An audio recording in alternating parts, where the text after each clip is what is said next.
మాతా చిరంజీవి మీరే మీ పితృదేవులు ధర్మజీరావు గారు. పితృదేవునికి వందనాలు. దేవతలందరికీ నమస్కరిస్తున్నాను. వినాయకుడు బ్రహ్మచర్య దీక్ష తీసుకోవడానికి బయలుదేరతాడు.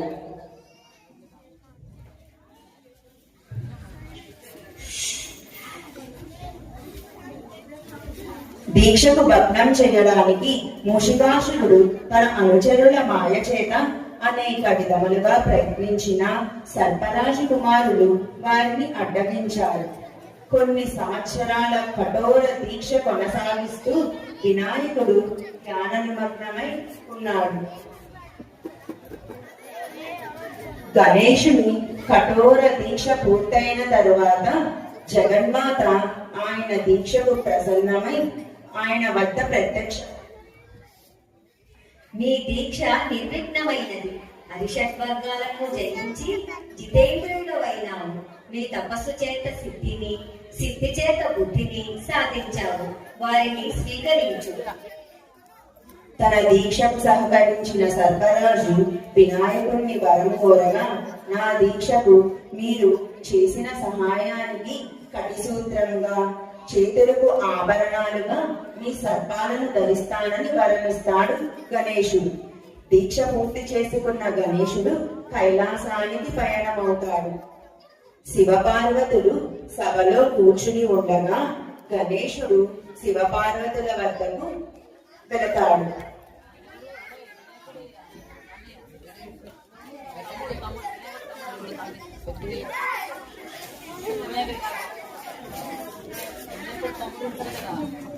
మాతాపితలకు వందనములు. గణేశుని గణాలకు అధిపతిని చేయాలి. ఈ కార్యాన్ని నేను నిర్విఘ్నంగా చేయిస్తాను. అప్పుడు కార్తికేయుడు వద్దకు మూషికాసురుడు గణాధిపత్యాన్ని అడ్డగించాలనే దుర్బుద్ధితో నంది వేషంలో వచ్చి ఈ విధంగా సంభాషిస్తాడు.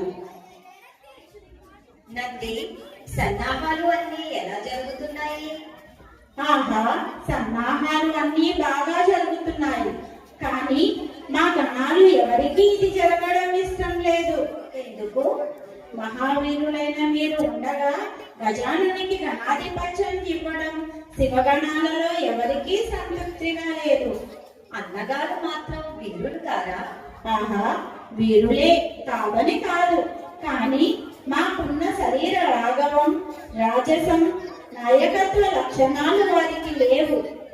ఏమిటి ఈ మాట అంటున్నది? నిజంగా నందీశ్వరుడేనా? ఇది శివగణాలు అందరి అభిప్రాయం. కావచ్చు, కానీ గజాననుడు అగ్రజుడు. ఆయనే అన్ని విధాల అర్హుడు. అయినా మీ అందరి కోసం మాతాపితలతో చర్చిస్తాను. కార్తికేయుడు శివపార్వతులు కైలాసంలో ఉమాపుత్రుడు నారదులతో కూర్చుని ఉండగా వారి దగ్గరికి వెళతాడు. పితృదేవ, నాకు ఆధిపత్యాన్ని ఇవ్వండి. అగ్రజుడు గజాననుడు ఉండగా నీకు ఆధిపత్యాన్ని ఎలా ఇవ్వమంటారు? ఏం నారదా? అవును, ధర్మసమ్మతం కాదు. పదవి ఇవ్వాల్సింది వయసుకి కాదు, అర్హతకి. అవును, ఆ మాట నిజమే. గజాననుడికి ఆ అర్హత లేదంటావా? నారాయణ నారాయణ, ఆ మాట నేను అనలేదు తల్లి. షణ్ముఖ, గణాధిపత్యం కోసం కలహం ఎందుకు? కావాలంటే ఆ పదవి నీవే పరిగ్రహించు. దానంగా కాకుండా ఎవరు సమర్థులో పరీక్షించి ఇవ్వమంటున్నాను. మేము పెట్టే పరీక్షకు సిద్ధమేనా?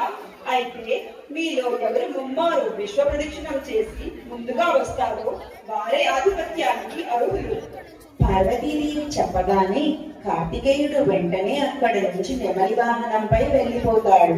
గణేశుడు తల్లిదండ్రులకు నమస్కరించి వెళతాడు. నారాయణ నారాయణ, అంతా విధిలీల. అమ్మా, ఎందుకమ్మా ఇలాంటి పరీక్ష పెట్టావు? కార్తికేయుడు నెమలి మీద ప్రదక్షిణానికి బయలుదేరి వెళ్ళాడు. కానీ నాకు అతని వలె వాహనం లేదు, అతనికి ఉన్నంత శరీర లాఘవం లేదు. మరి విశ్వ ప్రదక్షిణం ఎలా చేయమంటావు అమ్మా? అమ్మా, నీ ఆంతర్యం అర్థమయ్యింది అమ్మా. ఎక్కడికి వెళ్ళినా తనకన్నా ముందే గణేశుడు అక్కడికి వచ్చి వెళ్ళినట్టు కనిపిస్తాడు. అందుకే తాను అన్నగారితో పందెంలో ఓడిపోయాను అని భావించి నిరాశగా తాను కైలాసానికి తిరిగి వస్తాడు. మాతాపితల ఏమి చెప్పగానే కార్తికేయుడు వెంటనే బయలుదేరాడు. కానీ నువ్వు ఇంకా ఇక్కడే ఉన్నావు, ఏమిటి గణేశ? మాతాపితలు ప్రకృతి పురుషులు, వారి కలయిక వల్ల సృష్టి ఏర్పడింది. వారికి ప్రదక్షిణం చేస్తే విశ్వ ప్రదక్షిణం చేసినట్లే కదా. సృష్టి రహస్యాన్ని గ్రహించావు నాయనా. బుద్ధితో పరీక్షలు చేయించావు నాయన. ఆది దంపతులు గణాధిపత్యం ఎవరికంటారు? అహంకారంతో వ్యవహరించాను, నన్ను క్షమించండి. నా ఓటమిని అంగీకరిస్తున్నాను. అగ్రజుడికే గణాధిపత్యం ఇవ్వండి. వినాయక, దేవతలలో అగ్రస్థానాన్ని, అన్ని గణాలకు ఆధిపత్యాన్ని, త్రిమూర్తులతో సహా 3 కోటి దేవతల శక్తులు ఈ క్షణం నుండి నీకు సంక్రమిస్తాయి. ఏ యజ్ఞ యాగాలలో గాని, ఏ శుభకార్యాలలో గాని గణపతిని ముందుగా పూజించాలని శాసిస్తున్నాను. చిరంజీవి, సర్వగణాధిపతివై, సర్వశక్తి సమన్వితుడవై, శిష్ట రక్షణ, దుష్ట శిక్షణ గావింపుము. 14 రూపాయలతో షోడశ గణపతిపై 14 రూపాయలకు పూజనగిరివై నాయనా. గణాధిపత్యం పూర్తి అయిన తర్వాత సభ ఆనందంగా కీర్తనలు, నృత్యాలు జరుగుతాయి.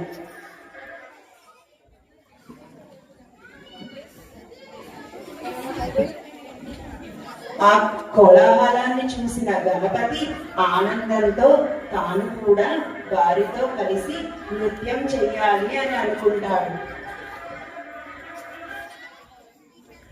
అయితే ఆ నృత్యం చేసేటప్పుడు తాను కష్టపడే తీరుని చూసి చంద్రుడు పగలబడి నవ్వుతాడు. ఛీ, దుస్సింగ, సౌందర్య గర్వాంధ, సదాశివుడు తలకు ఎక్కించుకుని చదువు చేస్తున్నాడని ఇంత అహంభావమా? నీ అపరాధానికి శిక్ష అనుభవించక తప్పదు. కోరి నేను ఏ అపరాధం చెయ్యలేదు, క్షమించండి స్వామి. నువ్వు క్షమార్హుడవు కాదు, నీ మొహం చూసిన నిందల పాలవుతావు. వినాయక, సూర్యచంద్రులే అహోరాత్రులు జగతికి వెలుగు ప్రసాదిస్తున్నారు. అంతరిక్షంలో ప్రకాశించే వారి ముఖం చూడకుండా ప్రపంచ వ్యవహారం నడవదు. చంద్రుడి ముఖం చూసిన ప్రతి వ్యక్తి నిందలు పాలైతే లోకం అల్లకల్లోలమవుతుంది. అనుగ్రహించు స్వామి. నా అపరాధాన్ని మన్నించండి స్వామి. ప్రజలు నన్ను పాపిగా పరిగణిస్తారు. లోకమాత మీకు సృష్టించిన లోకం అల్లకల్లోలమవుతుంది. స్వామి, అహంకారానికి ఫలితం అనుభవించాను. నన్ను మన్నించు జగన్నాథ. పశ్చాత్తాపం పడుతున్నాడు. శరణన్న వారిని రక్షించుట మన ధర్మం. క్షమించు నాయనా. పూజ్యుల ఆజ్ఞను శిరసా వహిస్తాను. నా జన్మదినం నాడు చంద్రుణ్ణి మొహం చూసిన వారికి ఈ శాపం వర్తిస్తుంది. ప్రమాదవశాత్తు ఎవరైనా ఆనాడు చంద్రుడిని చూస్తే పరిహారం ఏమీ లేదా మహాదేవా? ఆనాడు వినాయక పూజ జరిపి ఆ అక్షింతలను ధరించి చంద్రుని చూచిన వారు ఎటువంటి నిందల పాలు కాదు. జై వినాయక, జై జై వినాయక. మూషికాసురుడు దుశ్చర్యలు మితిమీరిపోగా దేవతలందరూ కలిసి గణేశుడి వద్దకు వెళ్ళి శరణు కోరుతారు. గణేశుడు నందిని దూతగా మూషికాసురుడి వద్దకు పంపుతాడు. మూషికాసురుడు సభలో నందిని అవమానపరిచి వినాయకుడిని హేళన చేస్తాడు. అంతటా గణేశుడు మూషికాసురుడితో యుద్ధానికి సన్నద్ధం అవుతాడు. షణ్ముఖ, తక్షణమే ఆ రాక్షసుడిపై రణము ప్రకటించి వారిని అంతం చేయవలే. అగ్రజ, ఆజ్ఞ ఇవ్వండి. నేనే స్వయంగా వెళ్ళి వారి శిరస్సు ఖండించి మీ పాదాల వద్ద పడవేస్తాను. సోదరా, వాడు మా చేతనే హతము కావాలి. గణేశ్వర, సుర, గణ, యక్ష, కిన్నెర, కింపురు జాతులు తమ తమ సైన్యంతో సిద్ధంగా ఉన్నారు. నేరము చేసింది మూషికాసుడు, అతనే దండను అనుభవించాలి. ఆరంభమవుతుంది. రణంలో గణేశుని చేతిలో మూషికాసురుడు అస్త్రశస్త్రాలు కోల్పోతాడు. తన ఆయుధంతో మూషికాసురుడు చంపబోయి గణేశుడు విఫలమవుతాడు. అప్పుడు జగన్మాత ఆకాశవాణిగా గణేశుని దండాన్ని ఆయుధంగా చేసి మూషికాసుని హతమంటించు అని సెలవిస్తుంది. అప్పుడు వినాయకుడు తన దండం తీసి మూషికునిపై విసురుతాడు. ప్రాణభయంతో మూషికాసురుడు పరిగెడతాడు. ఆ విషయం తెలిసిన మూషికాసురుడి భార్య ప్రియంబర పార్వతీదేవిని ప్రార్థించగా పార్వతీదేవి తన గాజుని తన కుమారుడైన వినాయకుడికి అడ్డంగా ఆయుధంగా విసురుతుంది. అమ్మా, ఏమిటమ్మా ఇది? ఆ దుష్టుని నీవే రక్షణ కల్పిస్తావా? మూషికాసురుడు దుష్టుడు, లోకకంటకుడు. నీ అభయహస్తాన్ని ఉపసంహరించుకో దేవి. ప్రియంపద మహాసాధ్వి, నా భక్తురాలు, తన సౌభాగ్యాన్ని భక్తురాలివ్వకు. ఆగండి, ఆగండి. తల్లి తనయుడు శక్తి, ఆలులు మగలు ఆవేశాలకు జగత్తు అల్లకల్లోలం చేయబడి. అమ్మా పరాశక్తి, వినాయకుని జన్మకు కారణమైన నీవే ఈ సమస్యను పరిష్కరించాలి తల్లి. జగన్మాత రక్షించు, జగన్మాత రక్షించు. ఈ మూషికాసురుడు అమృత దీక్షతో తపస్సు చేసి నా అనుగ్రహం పొంది అమరుడైనాడు. అయినా నన్ను మోసం చేసి అమృతాన్ని తాగి నా యొక్క ఆగ్రహానికి గురయ్యి మూషిక రూపంలో రాక్షసుడిగా జీవించాలని శాపం పొందాడు. వినాయక, నీ పాదంతో ఈ మూషికాసురుడిని అణచి అతని మాసరిక శక్తులను హరింపచేయము. మూషిక, గజానుని శరణు కోరు.